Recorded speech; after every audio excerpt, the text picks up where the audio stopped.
구원적 신앙 두 번째 시간입니다. 지난 시간에는 구원적 신앙인가 구원적 신앙이 아닌 모습들을 살펴보았고요. 오늘은 구원적 신앙인 모습에 대해서 살펴보려고 합니다. 구원적 신앙의 자태라는 제목으로 하나님 말씀입니다. 민수기를 우리가 살펴보고 있는데 히브리어 성경책 이름으로 민수기를 보면 베미드발, 광야에서 그런 뜻입니다. 그 뜻 자체가 히브리어 뜻 자체가 광야에서 참 의미심장하다고 생각되죠. 민수기의 어떤 민수기에 나타나 있는 내용들을 잘 설명해주는 단어인 것 같기도 해요. 광야에서 이스라엘의 믿음은 어떤 것이었죠? 그들의 믿음은 기적을 체험한 믿음입니다. 기적적 신앙이에요. 이적 신앙. 기적을 체험한 믿음. 그런데 구원적 신앙은 아니었습니다.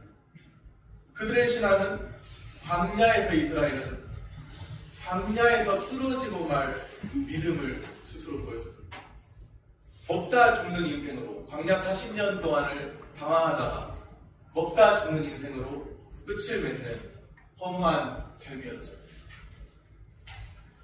오늘은 구원적 신앙의 자태에 대해서 살펴봅니다.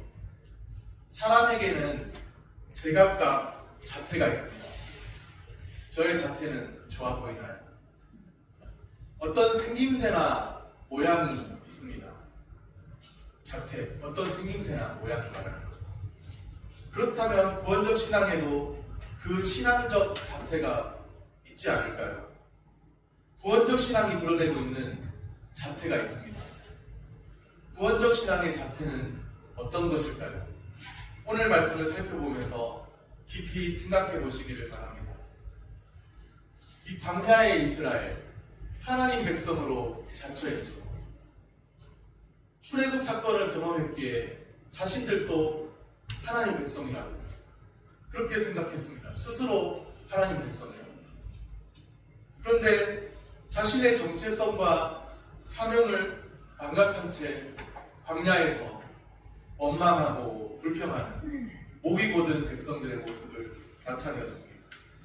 그들은 광야에서 원망하고 불평을 일삼았습니다. 목이 곧은 백성이라는 표현이 또한 인상적입니다. 광야에서 그들의 삶. 반면에 하나님 백성의 정체성과 사명을 뚜렷하게 드러내며 사는 사람들이 있죠. 민수기 14장 8절 9절 말씀, 오늘 우리가 읽은 말씀인데요. 민수기 14장 8절 9절 말씀을 우리 한 번 더 같이 읽어보겠습니다. 한 목소리로 같이 읽습니다.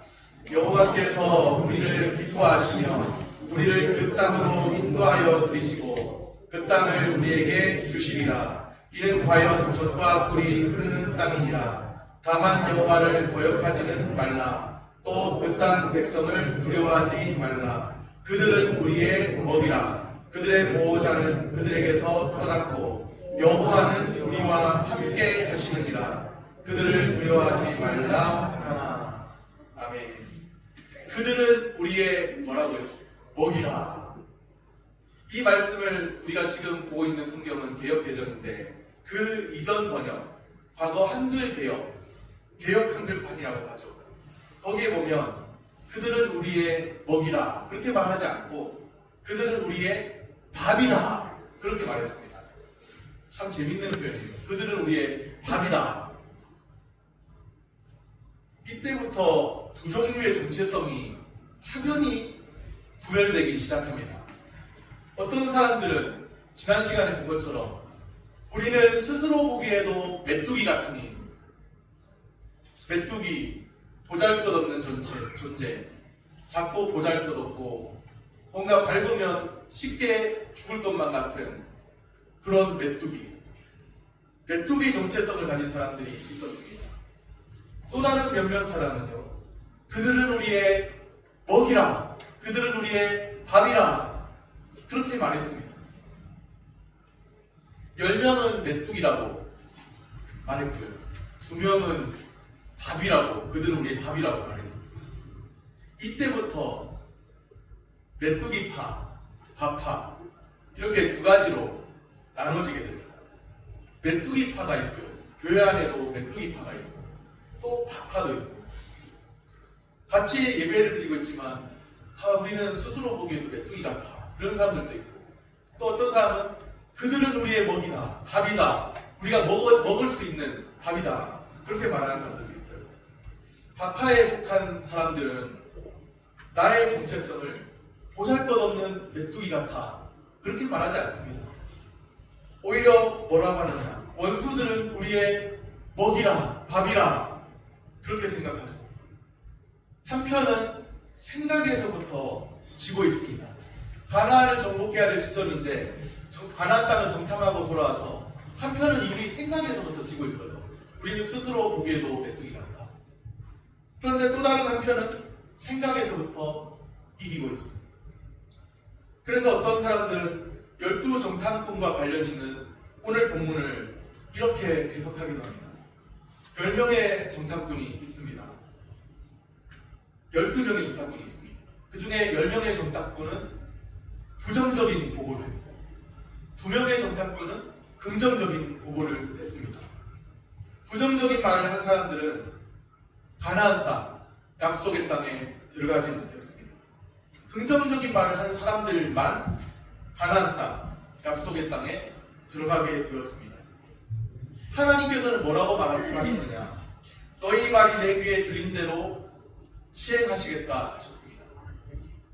따라서 부정적인 말을 하지 말고 긍정적인 말을 해야 합니다. 늘 긍정적인 고백을 하면서 사시길 바랍니다. 이렇게 해석하시는 분들이 계시다는 거예요. 그런데 이 본문이 과연 긍정적인 말, 부정적인 말 때문에 결과가 달라졌다는 것을 입증하고 있는 본문일까요? 세상에서도 긍정적으로 살자, 긍정의 힘, 긍정적인 말 그런 말을 많이 하는데 마인드 컨트롤도 있고요. 자기를 통제하는 그런 것도 있는데 긍정적인 말, 부정적인 말 때문에 결과가 달라졌다. 그것을 입증하는 것이 이 본문일까요? 물론 말에는 심리적인 효과라는 게 있습니다. 또 말이 어느 정도 권세를 가지고 있는 것도 사실이에요. 그러나 말하는 그대로 된다. 이것은 사람에게 있어서 어느 정도 그런 것일 뿐이죠. 말하는 것, 그리고 그대로 되는 것이 100% 완전히 일치하는 경우는 전능하신 하나님에게서 그렇습니다. 전능하신 하나님께서 말씀하시니 어떻게 되었어요? 그대로 되었습니다. 빛이 있으라 하시니 빛이 있었고 성경은 그렇게 말씀하고 있습니다. 말씀하시니 그대로 됩니다. 그대로 됩니다. 그런데 우리는 유한한 존재잖아요. 유한한 인간이잖아요. 유한한 인간은 무한하신 하나님과는 다르다는 것이죠. 그냥 이 본문이 말하는 대로 된다. 이것을 증명하려는 것이 아니라는 거예요. 말하는 모든 것이 그대로 되던가요? 물론 어느 정도 영향력을 미치겠지만 말하는 모든 것이 그대로 됩니까? 인간에게서 말하는 모든 것이 그대로 된다고 믿는 경우는 거의 주술적입니다. 인도에도 그런 게 비슷한 게 있대요. 미신적인 것이 될 수도 있습니다. 좀 더 긍정적으로 해석한다면 심리적인 요인이 크게 작용하는 것이겠죠. 그렇다면 우리는 12 정탐꾼들의 보고를 단순히 긍정적인 말, 부정적인 말 이렇게 볼 수는 없습니다. 긍정적인 말이 선한 결과를 맺고 부정적인 말이 악한 결과를 맺는다. 그런 결론을 도출할 수가 없다는 거예요. 오늘 본문이 말씀하고 있는 것은 단순 긍정, 단순 부정이 아닙니다. 오히려 주님께서는 나중에 그 땅을 올라가지 말라 어떤 데 보면 본문에 보면 그렇게 말씀하셨는데 올라가다가 기어에 올라가다가 세상 말로 뒤지는 경우 그런 경우도 있다는 거예요. 하나님이 올라가지 말라고 했는데 올라가가지고 우리는 할 수 있다 해보자 했는데 안 되는 경우도 있다는 거예요. 단순 긍정, 부정을 말하는 것이 아닙니다. 오히려 민수기는요 어떤 강조점이 있느냐면 광야에서 이스라엘이 목이 묻은 백성이어서 그들의 불신앙과 불순종을 스스로 드러내었다는 것을 강조하고 있기도 합니다. 굳이 긍정이라는 용어를 선택해서 이 본문을 말해야 한다고 한다면 하나님의 약속, 하나님의 약속에 대한 긍정이 있느냐 이것이 참 중요합니다. 결론적으로만 해석해가지고 긍정적인만 했냐, 부정적인만 했느냐, 그렇게 보아야 할 본문이 아니라는 것이죠. 저 역시도 긍정적으로 살기를 원합니다. 긍정적으로 사는 게 좋긴 해요. 일상생활을 살아가는 데 있어서. 부정적인 사람보다는 긍정적인 사람이 낫죠. 저는 긍정적인 사람을 살고 싶어요. 그런데 이 본문이 그것을 강조하고 있는 본문은 아니라는 거예요. 이 본문은 오히려 부정적으로 살았던 이스라엘을 조명하고 있습니다. 광야에서. 그러다가 광야에서 쓰러지고 마는 믿음을 드러내는 그런 사람들을 오히려 더 드러내고 있어요. 이 본문을 긍정과 연결시켜서 해석을 해야 한다면 중요한 것은 하나님의 약속입니다. 하나님의 약속에 대한 긍정이 있느냐, 이것으로 봐야 한다는 거예요. 단순히 세상 사람들처럼 긍정적인 말을 해야지, 긍정적으로 생각해야지, 이것이 아니라 하나님의 약속을 긍정하는가, 이것을 보아야 한다는 것이죠. 중요한 것은 이것입니다. 하나님의 약속에 대한 긍정입니다. 하나님의 약속에 대한 신뢰와 긍정이 있는가, 우리는 그것을 돌아봐야 합니다. 그렇다면 하나님의 약속에 대한 신뢰와 긍정이 있다면 그 믿음은 광야에서 쓰러지고 말 그런 믿음이 아닙니다. 이것이 바로 구원적 신앙이죠. 구원적 신앙은 하나님의 약속에 대한 신뢰와 긍정입니다. 구원에 이르는 믿음은 하나님의 약속을 신뢰하고 하나님의 약속을 긍정하는 믿음이죠. 어떻게 가나안 땅을 정복하게 됩니까? 이스라엘 백성이 으쌰으쌰해서 그냥 잘해보자 해서 파이팅 외치고 그렇게 해서 가나안 땅을 정복할 수 있나요? 자기들의 힘으로? 아닙니다. 하나님이 약속하셨기 때문에 그 땅을 정복할 수 있는 겁니다. 하나님의 약속에 대한 신뢰, 하나님의 약속에 대한 긍정, 이 하나님의 약속이 빠져버리면 세상과 똑같은 가르침처럼 될 수도 있잖아요. 긍정적으로 살자, 긍정적인 말을 하자.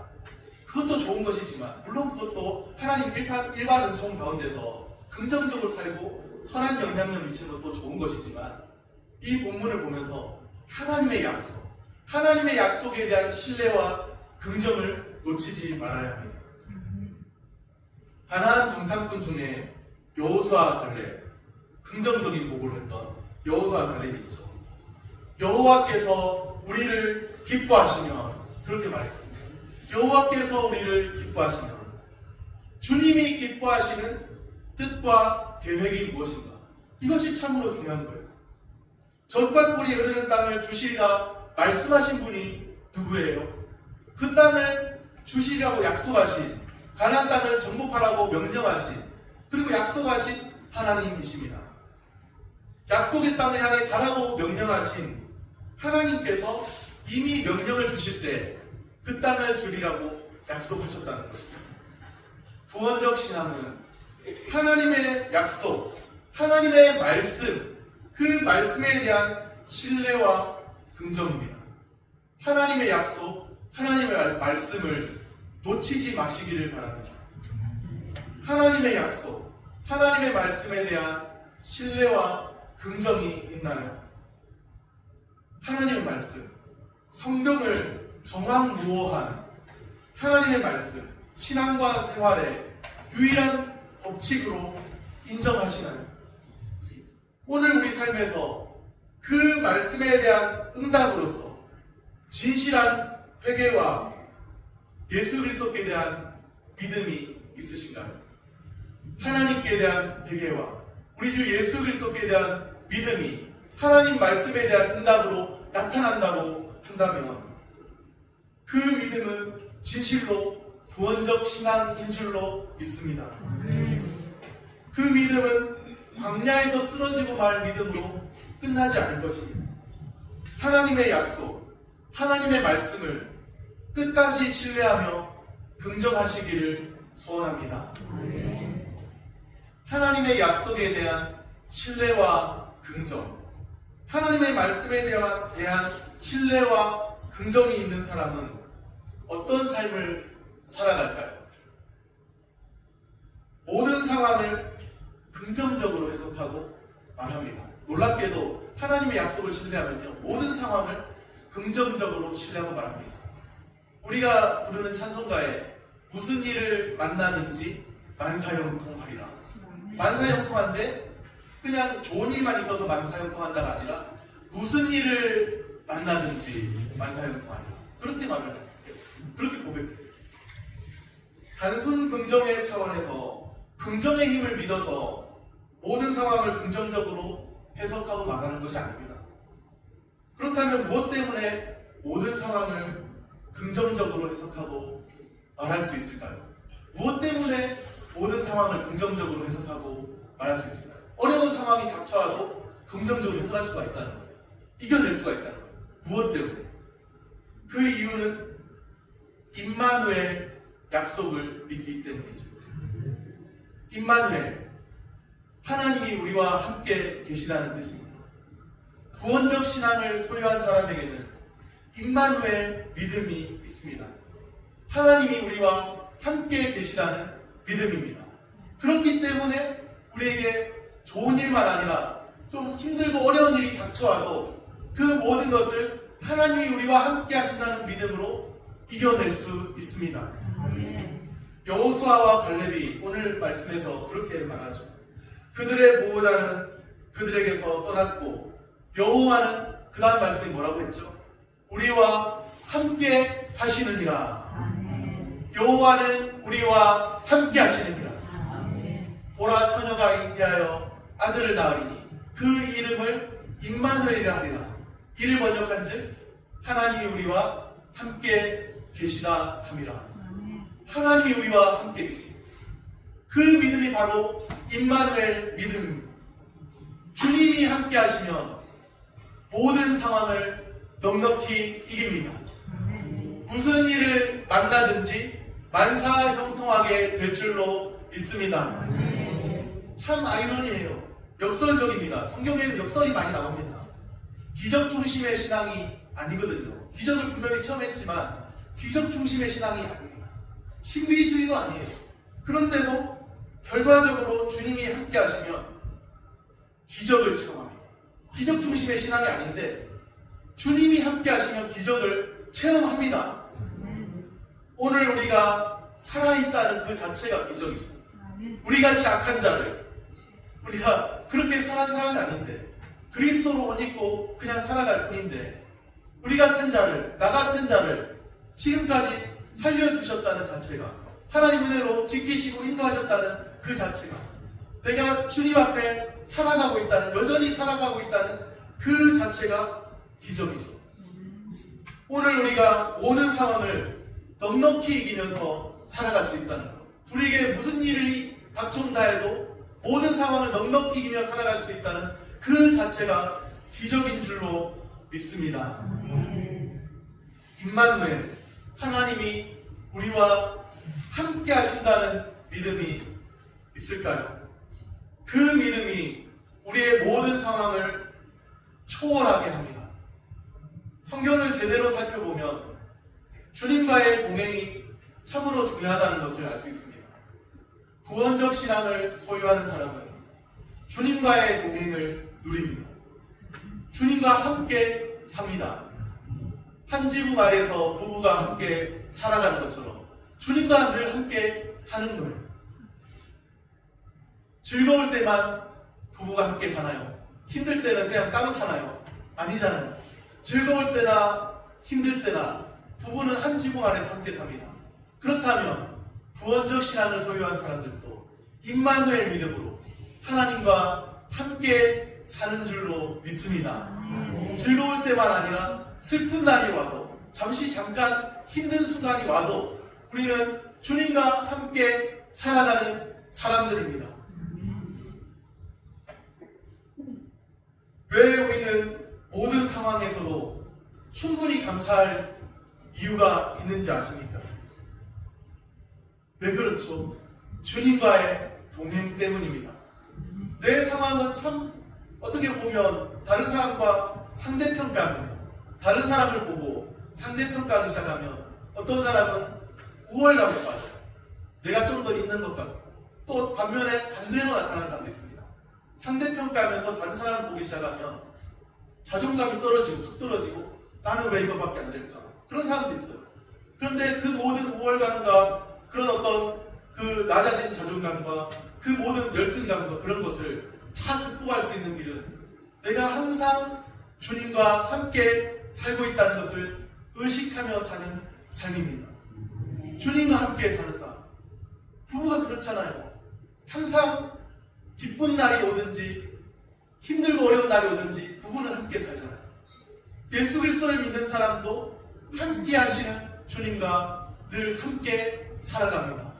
그것을 꼭 기억하시고 우리에게 때로는 즐거운 날이 와도 또 때로는 힘들고 어려운 날이 올지라도 우리가 주님과 함께 살아가는 사람들이라는 것을 꼭 기억하시고 승리하는 주의 백성들 다 되시기를 소원합니다. 우리는 그렇게 한다면, 임마누엘 믿음을 소유한다면 주님 앞에 늘 감사할 수 있습니다. 힘든 순간에도 어려운 순간에도 주님 앞에 늘 감사할 수 있습니다. 말로만 감사하고 끝나는 삶이 아닙니다. 오늘 우리에게 주어진 모든 상황을 넉넉히 이기는 삶입니다. 지금까지 우리의 삶을 누가 인도해 주셨나요? 하나님께서 인도해 주셨잖아요. 12월이 됐는데 이제 12월을 마무리하고 새로운 한 해를 바라보아야 될 그런 시점에 와 있는데 지금까지 우리를 누가 인도해 주셨는지 바라보시길 바랍니다. 우리가 때로는 참 힘들다, 답답하다 그렇게 느끼는 순간이 있지만 지금까지도 우리를 주님이 주님의 손으로 보이지 않지만 함께하고 계십니다. 주님께서 우리를 붙들고 계십니다. 지금까지 인도하신 그 주님께서 우리의 앞으로의 가야 할 길도 인도하시고 지금도 주님의 선하신 손길 가운데 붙들고 계시는 줄로 믿습니다. 임마누엘 믿음이 있으면 주님과 늘 동행하면 주님과 동행한다는 의식이 있으면 늘 우리는 감사하며 감사함으로 충만하여 살아갈 수 있는 줄로 믿습니다. 오늘 우리에게 주어진 삶을 주님을 의지함으로 주님과 동행함으로 하나님 백성의 정체성과 사명을 늘 자각하시면서 하나님 앞에 충성되이 살아가는 주님의 사람들 다 되시기를 소원합니다. 우리의 광야의 여정에서 우리에게 주어진 광야만 본다면 하나님이 안 보이고 광야만 본다면 그 광야는 인적이 드물고 먹을 게 없고 마실 게 없잖아요. 그래서 광야의 이스라엘이 목이 고든 백성이 돼서 힘들어했어요. 하나님은 보지 않고 자신들을 인도하셨던 하나님은 보지 않고 광야만 바라보았기 때문에 먹을 것이 없다고 불평하고 마실 물이 없다고 불평하고 그때마다 하나님은요 순간순간 먹을 것을 주셨습니다. 놀랍게도 하늘에서 만나를 내리셨고요. 반석에서 물이 솟게 하셨고요. 하나님 그렇게 목이 고든 백성이라는 그들을 계속해서 인도해 가셨거든요. 하나님께서는 하나님의 백성들을 버리지 아니하시고 그 중에는 하나님 백성들 있잖아요. 목이 고든 백성도 있고 원망하고 불평하지만 그래도 그들 중에는 하나님의 백성들이 있잖아요. 그래서 계속해서 그들을 인도해 오셨거든요. 하나님, 우리의 삶을 인도하신 하나님을 지금까지 인도하신 하나님을 믿음의 눈으로 바라보셔서 광야만 보지 않고 광야 같은 현실만 보지 않고 광야길에서 우리를 지키신 그 하나님을 믿음의 눈으로 바라보시기를 소원합니다. 오늘 우리에게서 원망과 불평은 이 순간 이후로 사라지면 좋겠습니다.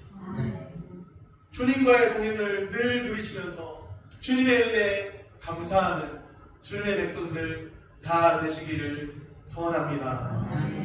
말씀을 정리합니다.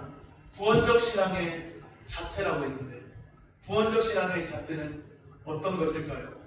구원적 신앙은 하나님의 약속, 하나님의 말씀에 대한 신뢰와 긍정입니다. 구원적 신앙을 소유하면 임마누엘, 하나님이 함께 하신다는 믿음이 있습니다. 주님과의 동행을 누리는 삶입니다. 오늘 우리 모두에게 이런 은혜가 있기를 소원합니다.